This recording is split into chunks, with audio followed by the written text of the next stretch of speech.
मुफ्ती साहब, कहा जाता है कि सब्र और बर्दाश्त की भी हद होती है, लेकिन ये हदें सब के लिए एक जैसी नहीं, हर एक के लिए ज़र्फ और दर्जात के तहत होती हैं। तो सब्र और बर्दाश्त के हवाले से इंसान का क्या रवैया होना चाहिए? देखिए, सब्र भी अपने हाथ में है, बेसब्री भी अपने हाथ में है। सब्र खुद ब खुद नहीं होता, बेसब्री भी खुद ब खुद नहीं होती। हाँ, आखिर में जाके सारे सब्र करते हैं। यानी ठंडे तो सारे ही हो जाते हैं ना, भले एक आदमी आग लगा दे लेकिन उसके बाद ठंडा हो ही जाएगा, लेकिन बेसिकली इसको सब्र नहीं कहा जाएगा। इसको यही कहेगा कि इसकी आतिश इंतकाम बुझ गई। सब्र और बेसब्री का मामला बड़ा एक अजीब सा है। वैसे तो ये अल्लाह अज़्ज़ व जल और उसके रसूल अलैहिस्सलातु वस्सलाम के अहकाम में से है, सब्र का, बेसब्री से बचने का। लेकिन उससे हटकर जिंदगी का सुकून भी सब्र के अंदर ही है।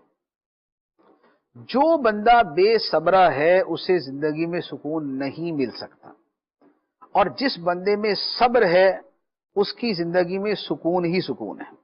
क्यों? इसलिए कि उसने अपना माइंड बना लिया, खा किसी दुनियावी मकसद के लिए या आखिरत के मकसद के लिए, लेकिन उसको जिंदगी में सुकून मिल जाएगा। आप इसकी मिसाल ले लें कि जैसे गुस्सा है, गुस्से के अंदर हर बंदा अपने गुस्से की तस्कीन कर ले। तस्कीन कर ले से मुराद यह है कि बदला ले ले और उसके गुस्से को करार आ जाए।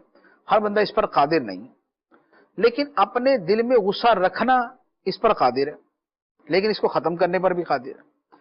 अब होता यह है कि हम मुशाहदा ये करते हैं, और हमारी अपनी भी आदतों के अंदर ऐसी चीजें होती हैं कि हम बास नेगेटिव वाकयात को, इवेंट्स को, माजी की चीजों को अपने दिलो दिमाग में बिठाकर ऐसे उसको महफूज कर लेते हैं अपने दिल में कि सालों साल गुजर जाते हैं, बरसों गुजर जाते हैं, हमारे दिल से वो तकलीफ शय नहीं गुजरती। वो बोझ हमने खुद अपने कंधों पे रखा हुआ, उसको उठा दें, हटा दें उसको, तो हमारे इख्तियार में है, लेकिन नहीं हटाते। बस उसको जो है वो नस्ल दर नस्ल चलाने की कोशिश करते हैं। खानदानी मामलात के अंदर कभी 25-30 साल पहले बाप और चचा के दरमियान कोई लड़ाई हुई थी, उस जमाने की लड़ाई का कीना और बुग्स और अदावत नस्लों के अंदर चलती जाती है, दिलों में रख के बैठे हुए, नहीं मिलना। क्या हुआ जी? 25 साल पहले ये हुआ था। यार 25 साल पहले हुआ था भाई, अब तो छोड़ दो उसको, लेकिन नहीं छोड़ते। आप देखें, जब हमारे ऊपर इस तरह का मनफी जज्बा सवार होता है, कीने का, हसद का, बुग्स का, अदावत का, इंतकाम का, हम लिटरली फील करते हैं कि हमारे ऊपर बोझ है, और ये बोझ हमें कंधों से ज्यादा दिल पे महसूस होता है, लेकिन हम उसको उठाए फिरते हैं। यानी हम इतने समझदार हैं कि हम अपने कंधों पे बिला वजह 20 किलो का बोझ उठा के जा रहे हैं।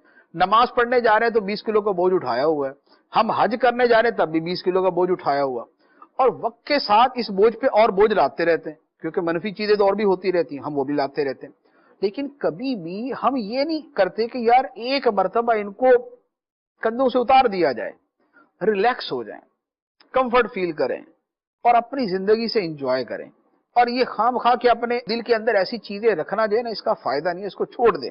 अगर शरीयत के हुक्म सब्र पर अमल किया होता तो ये सारी की सारी चीजें जो है ना वो बड़ी आसानी से हमसे खत्म हो जाती। अब एक इमाम गजाली रहमतुल्लाह अलैह ने भी लिखा, और हदीस मुबारक के अंदर भी बयान किया गया कि बेहतरीन आदमी वो है जिसे देर से गुस्सा आए जल चला जाए, और बदतरीन इसके उलट है जिसको आता जल्दी है जाता देर से। दरमियान में दो कैटेगरी है, जल्दी आया जल्दी चला गया, देर से आया देर से गया, वो दरमियान वाली है। जल्दी आता है और देर से जाता है, ऐसे लोग ज्यादा है। लेकिन जिसको जल्दी आता है और देर से जाता है ना, तो काफी देर तक ना वो सर को यूं यूं करता रहता है। तो ये इसने अपनी सेहत को भी नुकसान पहुंचाया, अपनी फीलिंग्स को भी हर्ट किया, अपने दिमाग को भी नुकसान पहुंचाया, और बहुत अरसे तक ऐसी कैफियत में रहने से फिर बीमारियां जन्म लेना शुरू हो जाती। इतना स्ट्रेस दिल का मरीज बना देता है, ब्लड प्रेशर का मरीज बना देता है, दूसरी बहुत सारी चीजों की तरफ ले जाता है। तो अगर सब्र वाला और मुआफी वाला और नरमी वाला जिंदगी का पहलू इख्तियार किया जाए तो इसके अंदर भला